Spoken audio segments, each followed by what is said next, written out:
dear viewers, and welcome to a new episode of Africa Today, where we shed light on the most salient events in the African continent. And of course, Egypt is in the heart of this continent. I'm Lamia Abdesattar, the presenter of today's episode, where we will highlight Egypt's commitment to Africa that underscores its role as a key partner in fostering development, peace and prosperity across the continent. Also, we will move to Sudan, where Egypt reaffirms its unwavering support for the country, emphasizing its commitment to the nation's stability, security and territorial integrity. And finally, we end our episode with the Democratic Republic of Congo, where the residents of Goma are facing a somber reality while the world celebrates the new year amid ongoing conflict and economic hardships. Hope for peace remains their greatest wish for the new year 2025. We'll start with Egypt, where Prime Minister Mustafa Madbouli reaffirmed Egypt's commitment to fostering deep-rooted ties with African nations during his meeting with Foreign Minister Badr Abdelati. The discussions focused on implementing President Abdel Fattah al-Sisi's directives to advance cooperation in sustainable development, mutual trade and capacity building, highlighting Egypt's pivotal role in supporting the aspirations of African peoples for peace and prosperity. We have the details in the following report. Minister of Foreign Affairs Badr Abdelati reiterated Egypt's full support of Sudan and its keenness to stand by the brotherly nation at this critical timing to achieve its security and stability and preserve the integrity of its territories. The top diplomat made the remarks during a meeting with his Sudanese counterpart Ali Youssef at the headquarters of the Foreign Ministry. Foreign Ministry spokesman Tamim Khalaf said Abdelati reiterated Egypt's stance calling for an immediate ceasefire, welcoming the Sovereign Council's decision to accelerate the delivery of humanitarian assistance by enabling the UN staffers to perform their job and setting up centers for aid storage. He also expressed Egypt's keenness on resuming Sudan's membership in the African Union as quickly as possible. Upon the directives of President Abdel Fattah al-Sisi, Abdelati made clear that the government began taking necessary procedures to allow members of the Sudanese community to perform their Thanawiya Amma exams or high school diploma, a move that was highly appreciated by the Sudanese minister. The two ministers, the spokesman said, underlined the importance of maintaining coordination to protect water security of their downstream nations. They also underlined the importance of respecting the sovereignty of Sudan and the integrity of its territories. So, Egypt has long played a pivotal role in Africa, fostering deep ties of cooperation and mutual development across the continent. Under President Abdel Fattah al-Sisi's leadership, Egypt continues to champion initiatives for sustainable development, trade expansion and capacity building with its African neighbors. To shed more light on this issue and more, we are delighted to be joined over the phone by Ambassador Meshat El-Meligi, former Assistant Foreign Minister. Good afternoon, sir. Good afternoon to you. So how does Egypt's historical relationship with African nations shape its current diplomatic and developmental policies? Well, actually, I mean, even during the report, we were talking about the political ties that is usually linking Egypt to African countries. And I believe that only since assuming power of His Excellency President Sisi, that we start to focus on bilateral relations economically. And I think this is the most important step in the African relations that we need right now. I mean, we have already a slogan or a permanent formula that we use all the time, which is to seek win-win partnership. And I think this is what the visit of His Excellency, the Minister of Foreign Affairs, is trying to foster with our Gabonian friends right these days. I think that we are seeking how we can enlarge the scope of the relations between the two countries, especially in the economic field. We have seen from the delegation that is accompanying His Excellency and from the delegation of the Gabonese government that it has mostly the ministers who are working with the economical fields. And this shows the type of the visit and the nature of the visit at this important time. I hope, personally, as someone who works in Africa for several years as ambassador of Egypt in various African countries, I hope that this is not going to be a one-step thing, but it's going to be a long-term relationship, not only with Gabon, but with other African countries that will need the Egyptian expertise and the Egyptian investment in their countries in order to achieve better relations and better economical relations with them. So, Your Excellency, what are the key initiatives which are being undertaken by Egypt to support sustainable development across the African countries? Well, Egypt has been always known to be a pioneer in several fields. I mean, I'm talking about, I'm talking about the fields of economy that we are usually working with. So I think that for many African countries, Egypt can be their door to technology and to better industries and better agriculture. So I think, and you mentioned in your report something very important, and I think that this is one of the most important fields that we are working on for several years and still going on, which is the capacity building. Africans need a lot from Egypt in this field to build their own cadres, to build their own people, to be able at a certain point to take the relay and continue their prosperous journey in the world.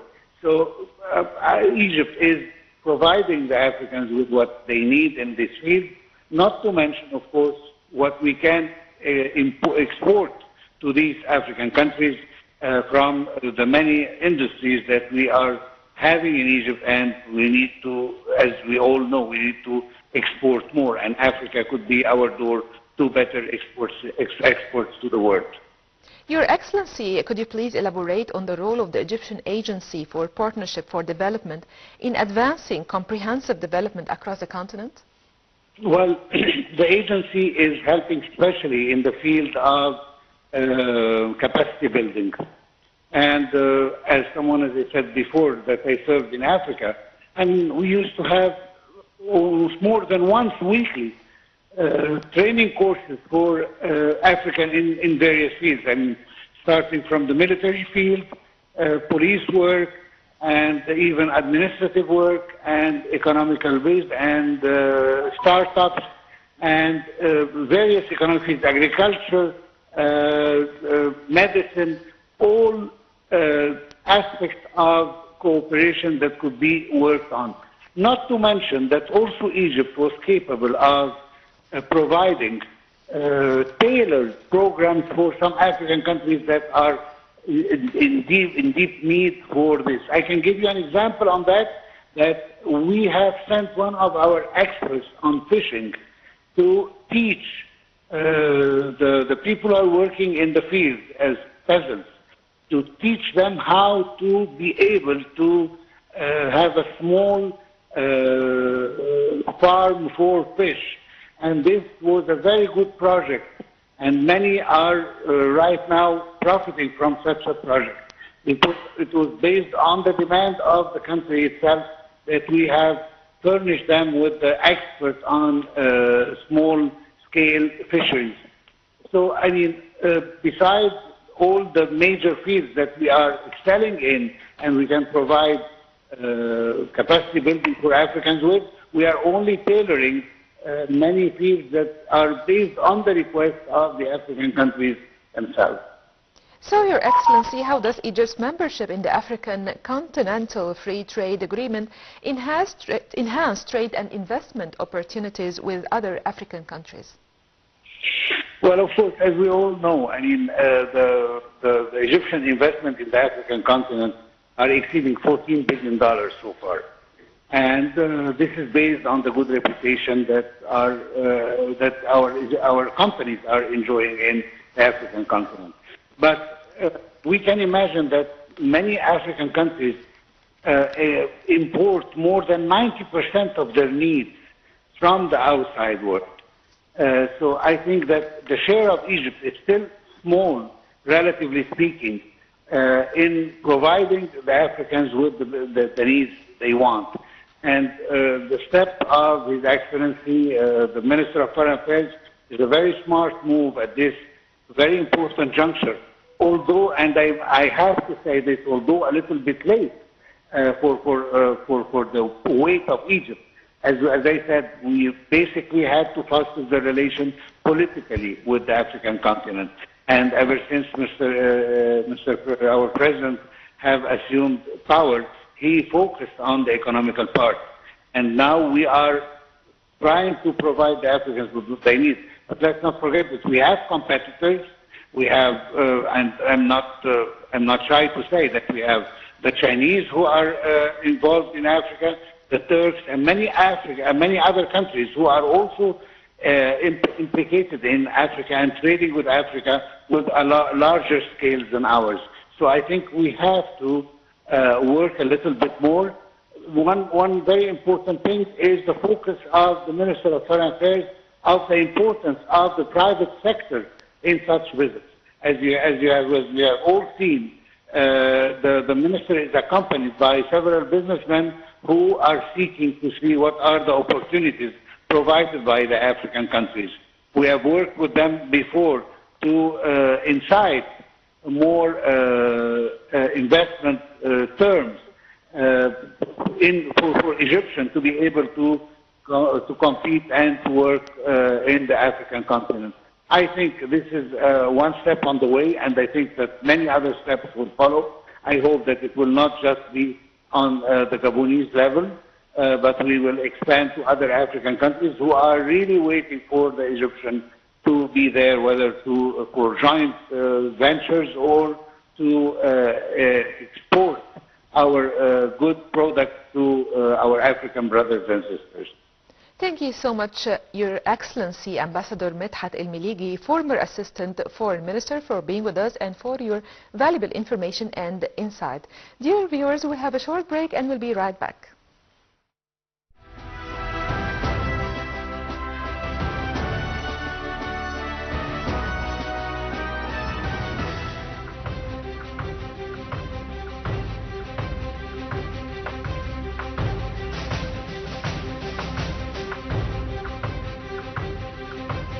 نحن لدينا مصير مشترك. مصر تسلمت الرئاسة الدورية للاتحاد الإفريقي لعام 2019 وتتطلع كعادتها دوما للتعبير عن شواغل الشعوب الإفريقية الشقيقة الرامية لتحقيق الاستقرار والتقدم ودفع عجلة التنمية قدما. إذا كنتم ترغبون في تغيير وجه القارة الأفريقية، فالاتحاد الافريقي كقيادة تستطيع ان تعمل وتدرس بشكل مركزي لمشروع عملاق لبناء بنية اساسية على مستوى القارة. انا اتصور ان الامن والاستقرار استثمار. اذا لم تستقر هذه القارة والامن فيها بمعدلاته عالية، هذا الامر سينعكس بالسلب علينا كلنا.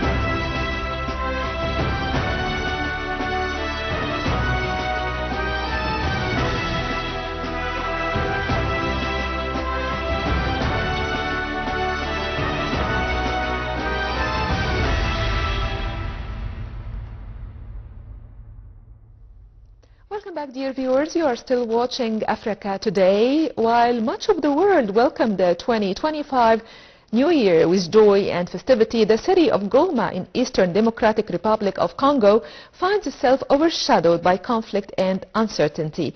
Months of intensified fighting between the Congolese army and the M23 have left the region in turmoil, crippling the economy and plunging residents into fear. We have more details in the following report. As the world celebrates the new year 2025, an atmosphere of sadness and uncertainty looms over the city of Goma in the east of the Democratic Republic of Congo. The conflict that has been ravaging the region for several months has cast a dark shadow over the usual festivities, and the hope for a better future seems to be fading. The central market of Goma, usually lively and colorful as the new year approaches, is sad. The stalls are almost empty, the vendors are disappointed, and customers are scarce. The fighting between the Congolese army and the M23 has intensified in recent months, threatening the city of Goma and plunging its residents into fear. The impact of the war on the local economy is devastating. Business activities are paralyzed and investments have been frozen. The loss of earnings is enormous, and this is likely to have dramatic consequences for the region's development. U.S. Secretary of State Anthony Blinken called on the M23 and Rwanda to cease hostilities and withdraw their positions in the DRC during a phone conversation with both heads of state. Despite calls for peace, uncertainty still looms over Goma. The residents are preparing for a new year marked by fear and scarcity, hoping that 2025 will finally bring peace and stability to the region. By this, dear viewers, we come to the end of this episode of Africa Today. That was Lamia Abdesattar. Thank you for watching.